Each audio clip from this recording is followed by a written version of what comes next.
Welcome to the Raindance Film Festival 2017, and tonight's film premiere is a film called I'm Not Here. Some of its stars are going to be here, and I'm going to talk to them in a bit, including the main star J.K. Simmons, who plays the lead role of Steve.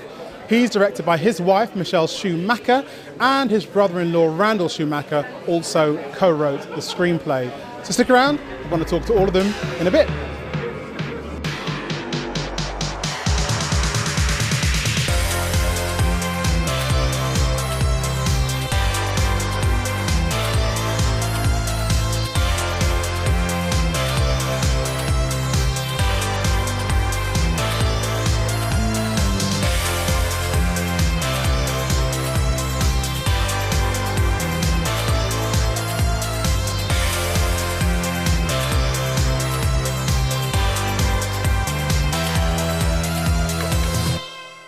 What's your character, what's the history behind your character in I'm Not Here? My character is a guy that looks like this, a little hairier, a little less clothing, and he's at a place in his life where he has a lot of regret, and we sort of find out how that developed as the movie goes along. I hate giving away anything about a movie. The thing that's interesting to me about this, aside from the fact that it was written and directed by my wife, is that it examines, we see three different stages in this guy's life. I'm one stage, Sebastian Stan is the 20-something stage, and then Ian Armitage is a 5-year-old. So you sort of get to examine how this guy got to where he is. And I have to ask you... Which is not here. That's where he got to. Where he got to is, I'm not here. I get that. So what's it like being directed by your wife? It's much like life at home. All plain sailing?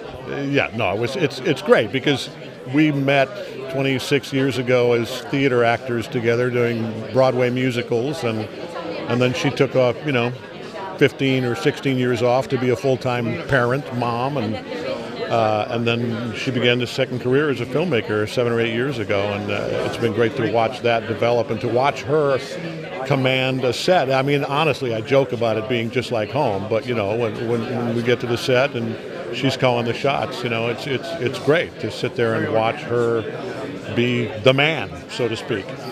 And then your brother-in-law is also in the film. Tell us about his part in the film in terms of producing. Well, he's been working with her as a producer for a while now, and short films and other projects, and it's a family affair. Our son contributed to the soundtrack, and our daughter can be very briefly glimpsed on camera.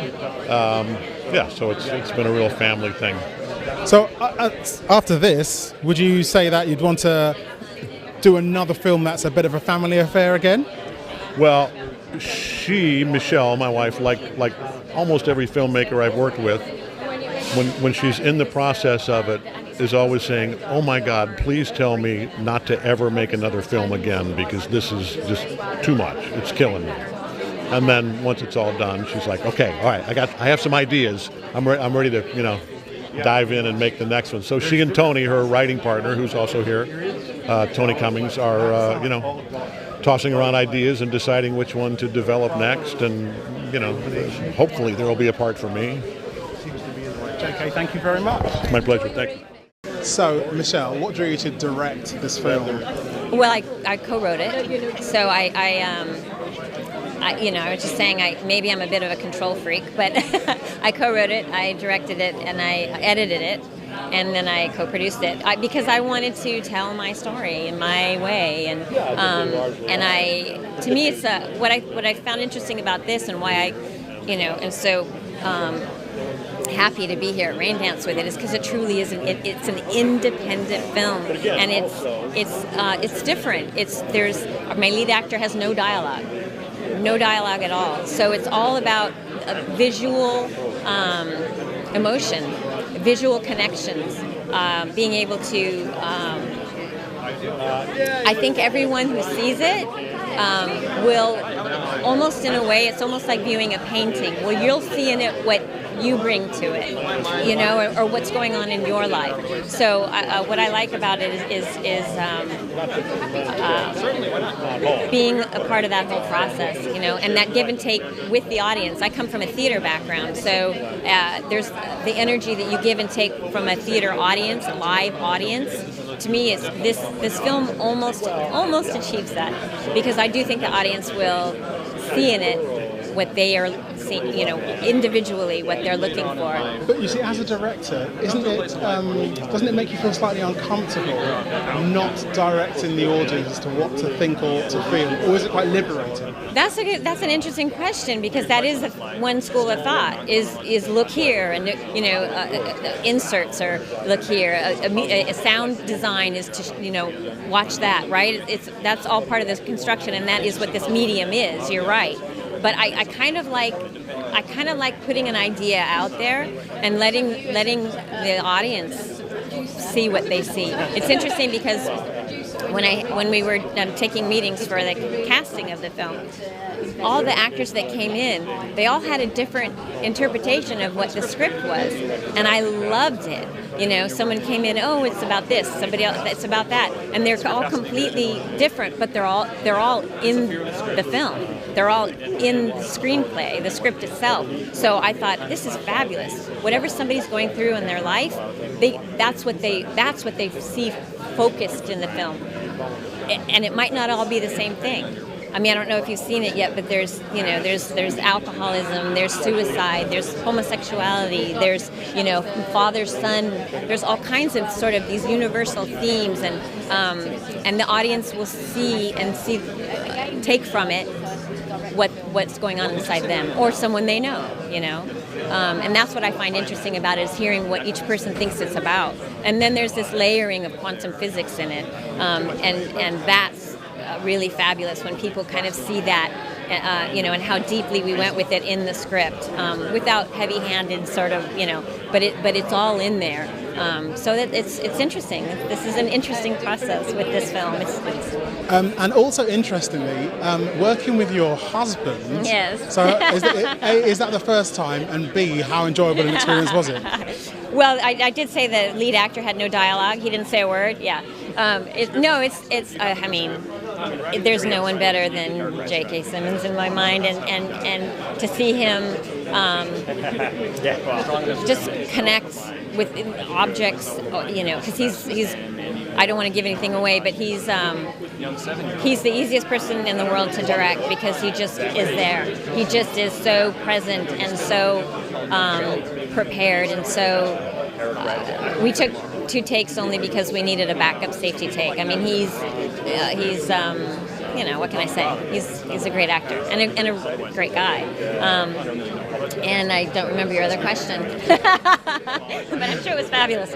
No, that's great. I was just a family affair, because obviously your brother Randall is also involved in it. Yes. So what was the order of who got involved? Because obviously, being co-writer, you obviously had it in mind that J.K.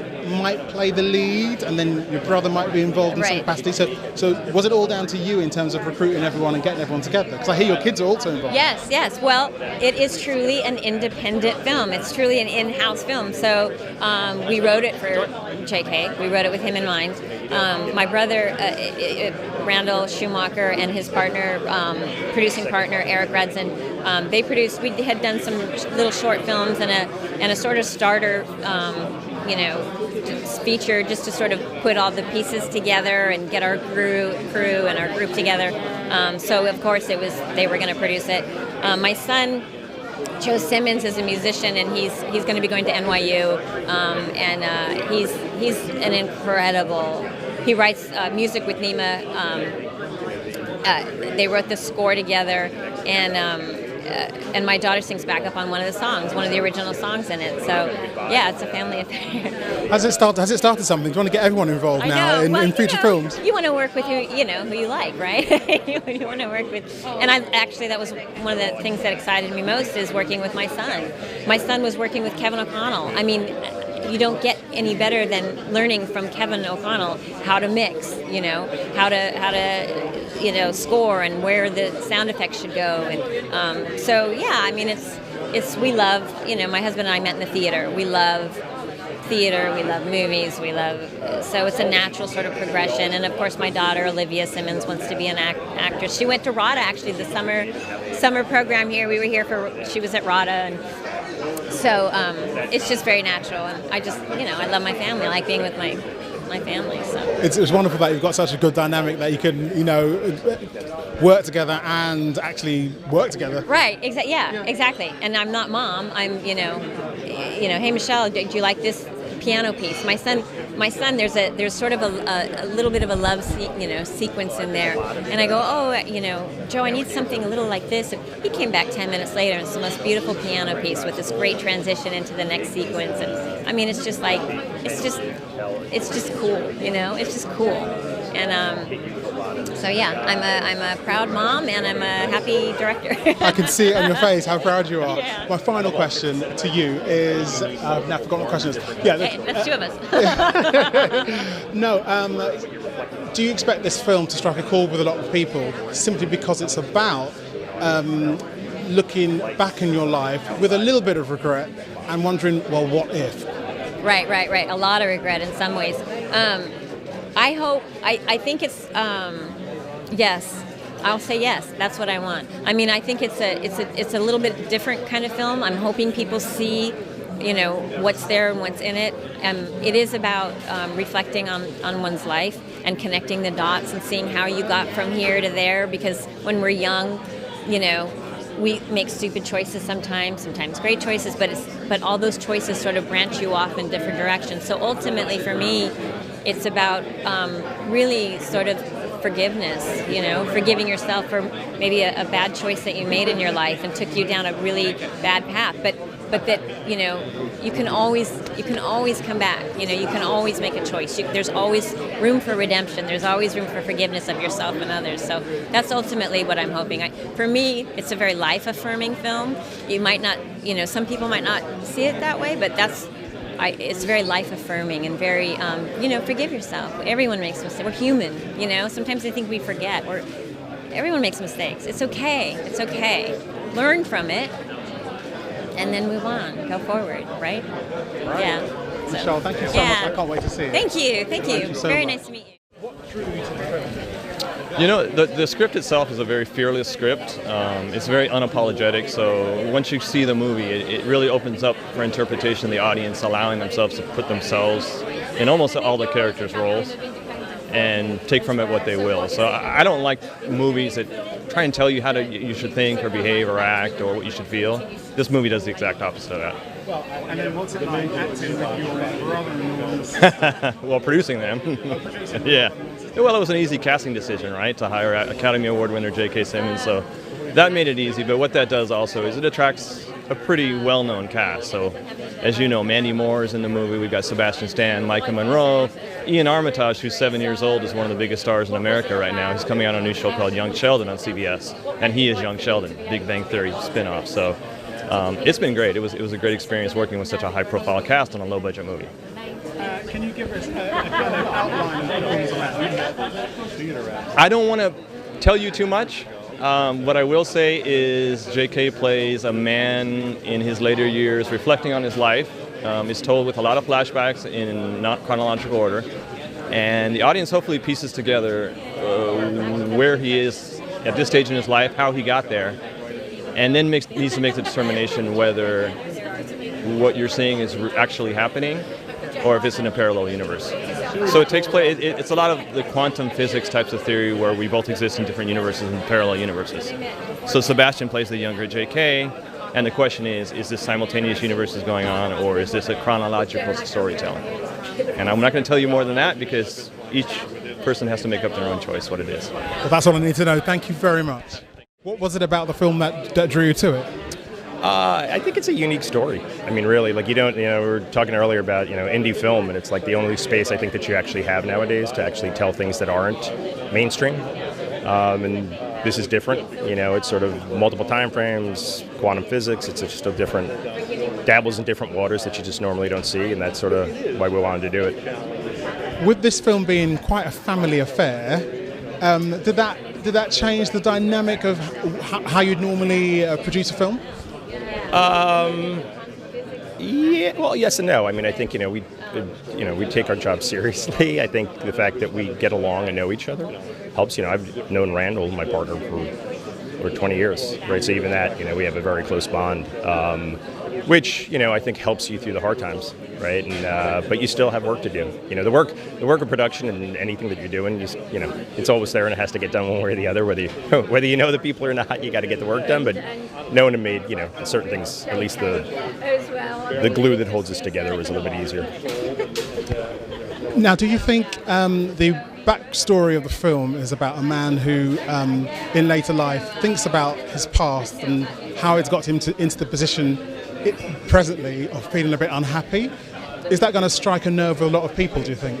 I have to think so. I think about it all the time, don't you? I think we all do, right? We all go through different spots and, hey, if I had made this choice versus that choice, if I lived in this city versus that city, or if I had kissed that girl or the other one, there's always something that we look back at, and I think, that's life. I think, most people spend a lot of their time looking back and saying, how could things have been different? Not in a good way or a bad way, but, some decisions lead you down one path, some decisions lead you down another. Okay, I'm going to ask a controversial question then. Do you think it's better to look forward or better to look back? Oh, it's always better to look forward. Personally, yeah, I think so. I mean, we all spend a lot of time looking back, but I think, I'd actually not even forward. I'd say stay present, right? Try to stay here, try to stay in the here and now. It's all you can control anyway, right? You can't control your past, you can't control your future. All you can take care of is what you're doing right now. Thank you very much. Excellent.